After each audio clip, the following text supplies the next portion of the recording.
Okay, here we go. When you walk into a live performance and it feels like it's been carefully chosen, not just booked, that is not an accident. Today, we're sitting down with someone who spent decades shaping live music across Canada and beyond and is now doing it right here in Aurora. Welcome back to another episode of Conversations with Neighbours. Today, I'm joined by Derek Andrews, Performing Arts Manager at the Aurora Culture Centre. Derek, you've worked everywhere from international music conferences to the National Arts Centre, from founding Canada's first World Music Conference to programming thousands of shows. I'm really excited of how to dig into how that experience shows up locally. Welcome to the show. Yeah, I'm happy to talk about it. I'm really enjoying doing the work at the Aurora Culture Centre, and I'm about to celebrate the anniversary of my third year helping bring live music to Aurora. I love it. Let's go back a little bit. So you've been immersed in music and live performances since the 1970s. How does this story all begin for you? Washing dishes in a coffee house is the real answer. I came out of school and couldn't pay the rent, but the coffee house had a great live music policy. So I learned a lot working there, and then waited tables. Then I was the manager, and the club evolved in that time period over many years, becoming a club called The Edge, where the Police played, and it just got into a hyperdrive of excitement, which led to me working at another nightclub and actually coordinating the programming at a place called Albert's Hall, and it was I've been gifted these opportunities to be involved in live music, and it's been my life for decades. What hooked you in? Was it, the artists that were performing? Was it the audiences that were kind of consuming the show? Was it the sense of community of the whole world? In those early days, what kind of hooked you in of, I really like this and I'm going to continue to find my way to do this?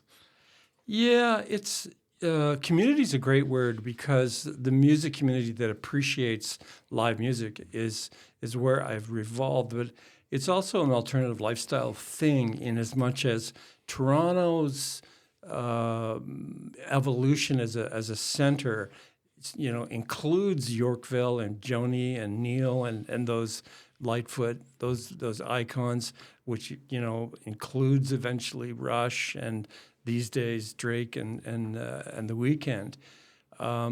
But live music is a fascinating culture to be around, and as it is, my education was in media arts, so I got to become a promoter by helping to get the audiences out to see the acts, and at the same time just be there and enjoy the music, and figure out, eventually develop an intuition for what audiences want, and that's been at the heart of my career. And you've booked and you've programmed such a wide variety of music styles, right? From jazz and blues and everything in between. Talk about the different, call it genres, and then as well, what does good programming actually mean? Well, that's a kind of a huge truck I can drive through there, Myles, because my personal evolution, I listened, I saw the Beatles and Jimi Hendrix, and had Led Zeppelin records, etc. So I was a bit of a rocker, and then when the folk thing landed on my plate, I learned a great deal about Canadian songwriting. When I got into blues, it was because of a club that needed a blues music policy, and I was invited to do that, and I coordinated shows with some of the best.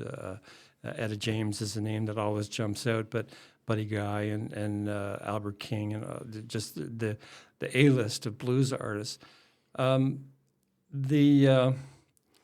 The curating, I actually got called a curator when I worked at Luminato, which is a kind of a fancy name, programmer, artistic director. I've had these different names of the task of figuring out what's going to work on a stage at a certain time. And in a festival program, it's got a certain character for concerts. And in Aurora, I've inherited what Jane Taylor did at the Aurora Cultural Center for many years. And there's a weave of folk and jazz, classical, not so much blues, but we'll get into that because we're bringing back the Blues Festival here in Aurora. And one handle that I often give these genres, this mix of genres, is non-commercial music. It's not pop music. It's rarely heard on the radio, maybe campus radio and some CBC and stuff like that, but non-commercial and is something you might see at a folk festival or other festivals. Yeah. And, you have such a deep career. Like, you've worked with the National Arts Center, Luminato, that's what you just said, this place, Montreal Harbourfront Center, and you were recognized by the National Arts Center for distinguished contribution to touring, right? When you look back at that kind of body of work, what are you most proud of? Well, the award for influencing touring from the National Arts Center was a really terrific moment that it, touched on the many years of joining the dots and networking. The key to why I had to figure all that out was at Harbourfront, we ran 10 weekends in a row. So I had to talk to the Calgary Folk Festival and the Montreal Jazz Festival, and joining those dots led to a knowledge of how touring in Canada happens. It's not easy. Here in Southern Ontario, there's a lot of venues and cities that talk to each other and work together. It's still part of my career here in Aurora for the Cultural Center.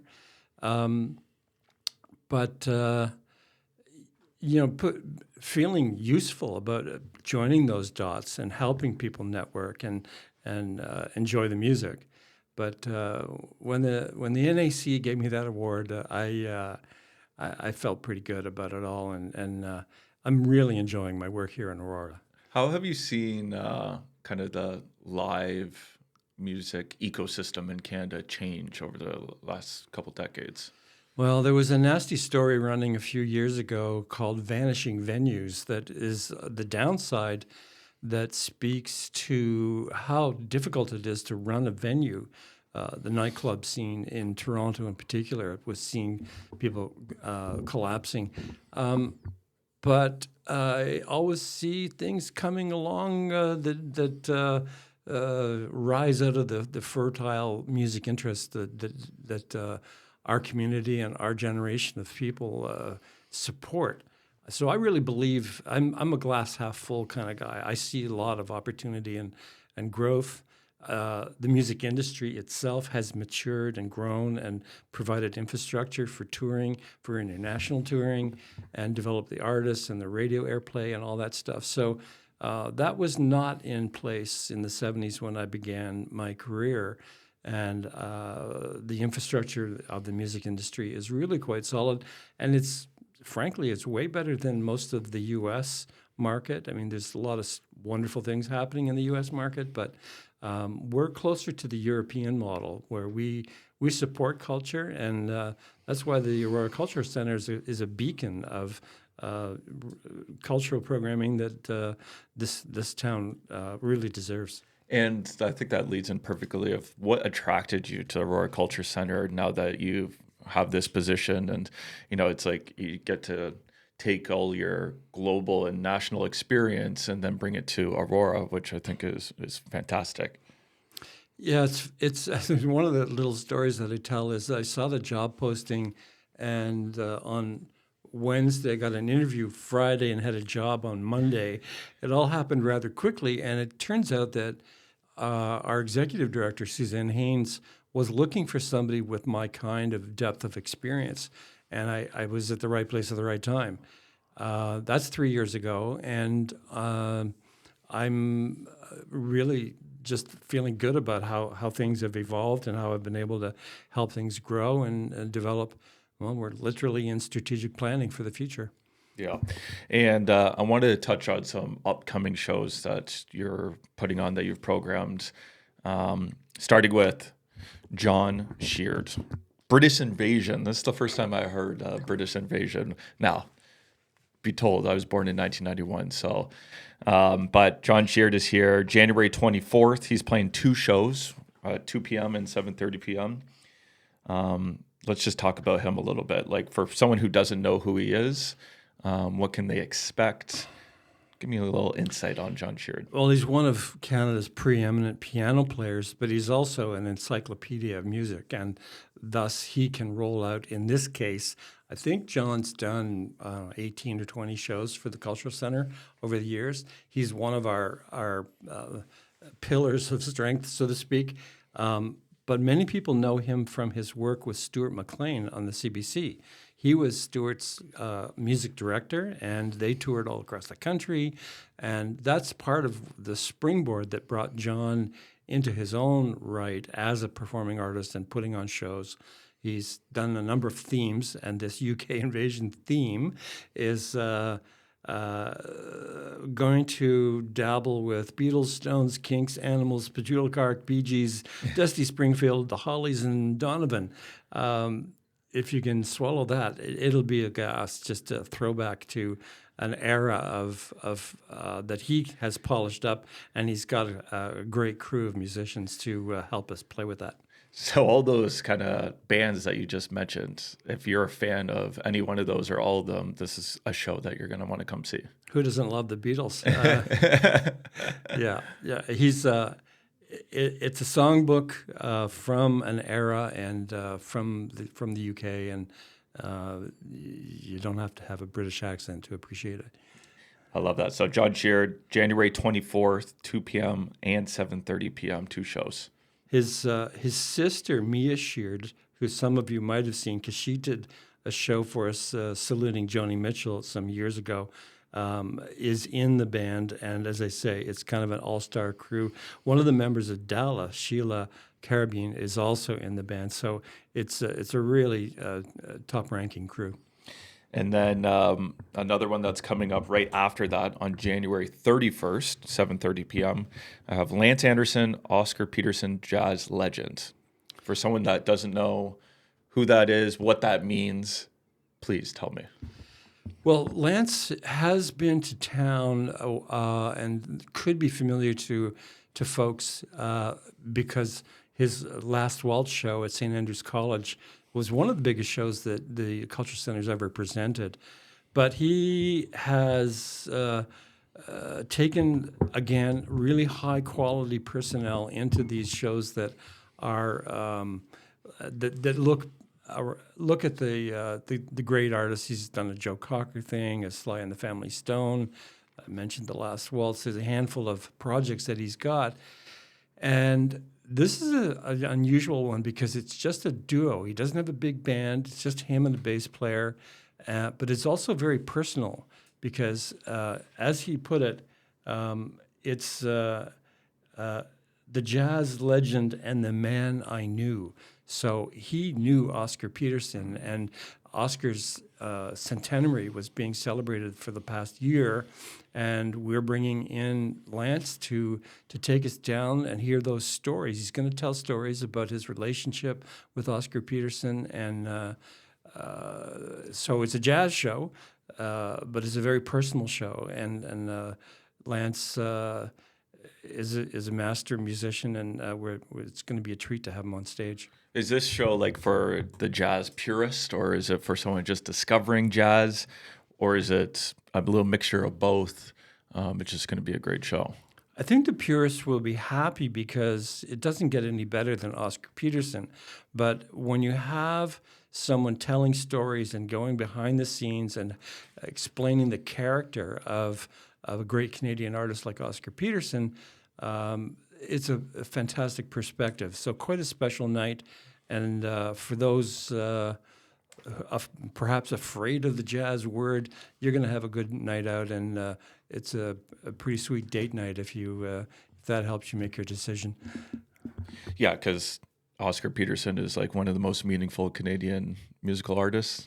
Absolutely. It's he passed, but he influenced so many musicians, including Lance Anderson, who's a native of Orillia. He does a bunch of shows up in Orillia, but he tours around Southern Ontario, and he's going to land in Aurora for a very special night.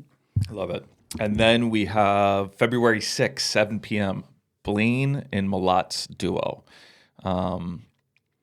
Tell me about this one. This is a classical music duo. I believe that's the kind of performance that we're going to be getting, is an intimate classical duo. Well, and I can't talk about the classical music program at the Aurora Cultural Center without tipping my hat to Bonnie and Norbert Kraft. Bonnie and Norbert Kraft have been at the heart of the Aurora Cultural Center's classical program for years and years, and they are responsible for the Great Artists Music Series, which is where Malat's and Blaine duo are dropping in. It's a viola and piano duo. And I can't tell you about the repertoire because that's what Bonnie and Norbert know all about. But if you look it up on our website, you'll see some of the details because it is really top-ranking classical music and one of a half a dozen shows that they have organized in our 35 concert series. So we got 3 great upcoming artists that are coming here. We got 4 shows in total. We'll put all the details of the tickets and stuff in the show notes and links to the website so people can go and get them. Going back to like how programming, curating those decisions are made from your perspective, right? How do you balance familiarity with discovery? Artists that you know or ones that you're discovering? Like, how do you think about that when you're curating, programming, bringing these shows to Aurora?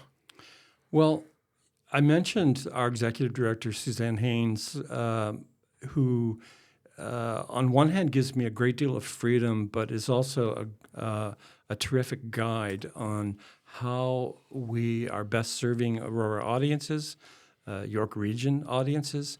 And together we craft a season that satisfies those with people with comfort food or familiarity. And that's why somebody like John Sheard is coming back again. At the same time, we introduce artists and stick our neck out a little bit from time to time and bring in artists that have never been here before. We did that with Dominique Fils-Aimé, who won the Jazz Juno twice. She's coming back in February. Nobody really knew who she was, and then lo and behold, her star rose. But one of the tactics that we use, Myles, is that if an artist is not well known, we put them on in a support position. So John Sheard's show, for example, has a young Haitian Canadian singer-songwriter, Charmy. And Charmy's doing some stuff with Nelly Furtado. Her star is rising, but she couldn't sell the tickets that John can sell. But she'll be on as the opening act that night. We've done that a few other times in the season. So we put emerging talent, discovery talent on underneath the bill where the headliners carry the show. And that way people get to see some fresh stuff. And hopefully they're going to evolve into artists in their own right. We've got a young blues artist who's coming up called Jay Blues, and he's in his 20s, and he's a wise young man. But I've got my eye on him to be the future of the blues. Love it. And for someone that maybe hasn't come out and seen a live performance in a bit, right? What would you say to those people? One of, how great of a venue and the artist that exists here in Aurora for them. And then as well, the importance of coming out and supporting, the Aurora Culture Center and buying a ticket and what that actually means behind the scenes. Well, I'm sure many of the folks locally appreciate that. There's the development of the Aurora Town Square is an incredible gift that has been developed over many, many years, and after a lot of people being involved and a massive investment in a complex that is providing activities for families and dance, and our galleries program is enormous and robust. We have education programs, and there's two venues there. In the old schoolhouse, there's a 150-seat Breivik Hall where we are still doing concerts and smaller shows. But the performance hall that was delivered through the new complex is an intimate, state-of-the-art venue that musicians love to play. The sound quality is fantastic. The proximity to the artists is really something I talk about, watching the fingers on the fretboard or the tears coming down from the artists, and hopefully nobody's going to be crying at our shows. But it's you don't miss a thing, and it's really a wonderful space that is completely unique in Southern Ontario. I mean, there's been nothing like this emerge. I mean, some of the other performing arts venues that have developed in Richmond Hill and Markham and the GTA have perhaps inspired the way things came together. And I know Suzanne Haynes had her hand in making sure that our performance hall and the complex has been designed to satisfy the needs of the Aurora community who want culture happening and they don't want to have to go down the 404 to get it. Yeah, for sure. What excites you about this year, 2026, about live performances in Aurora and kind of into the future? Wow, that's a biggie. We keep feeling like we're hitting our mark when we see the ticket sales and people showing up and showing their appreciation for the artists. The meter by which we gauge our success is the box office. So we really do need people to step up and support our shows and invest in the work that we've delivered. But I'm gonna start telling the story soon of the Aurora Winter Blues Festival because in partnership with Music Aurora, who produced the festival for 10 years, we've been given a green light to pick up the ball and put it into the Aurora Cultural Center's spaces, and that's going to really put Aurora on the map. We will be seen as one of the top festivals in the country, and we're actually having a meeting of some of the other festivals are coming into town because there's a planning session that we're hosting, and we're trying to provide some leadership to be a cultural hub at the Aurora Cultural Center, and it's going to be very exciting to see that festival come back. So I can't answer your question without talking about the Aurora Winter Blues Festival because it's going to be huge. Love it. Yeah, and we're going to have a dedicated conversation about the Blues Festival because it's going to be big. It's going to have a lot of impact, and the buzz is already there. There's already a ton of tickets sold. I believe it's 6 shows in total, but along with the shows, there's going to be workshops too, but we'll save that for a dedicated conversation. That's great. I mean, it's blues. I had held off on programming blues because you had asked me about the way we design the season, and out of respect for Music Aurora, who'd kind of owned the blues through their work, we didn't have any blues in the first couple seasons I did. Then I put in Sue Foley and Angelique Francis just to give people a taste of what was going to come in the future. At the end of last season, and the blues is going to fit right in with the jazz and the folk and the classical music, and of course we have Martha Chavez doing comedy for us too. So the programming, we haven't finished developing a signature for Aurora Cultural Center. There's some other ideas that we're developing around dance and bringing new ideas to this community. Love it. What's a moment in a live performance that never gets old for you? Well, audience reaction is what brings me joy. I can't sit in the house at the front of the house.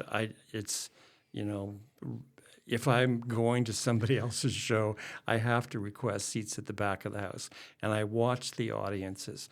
And at our shows, I watch the audience.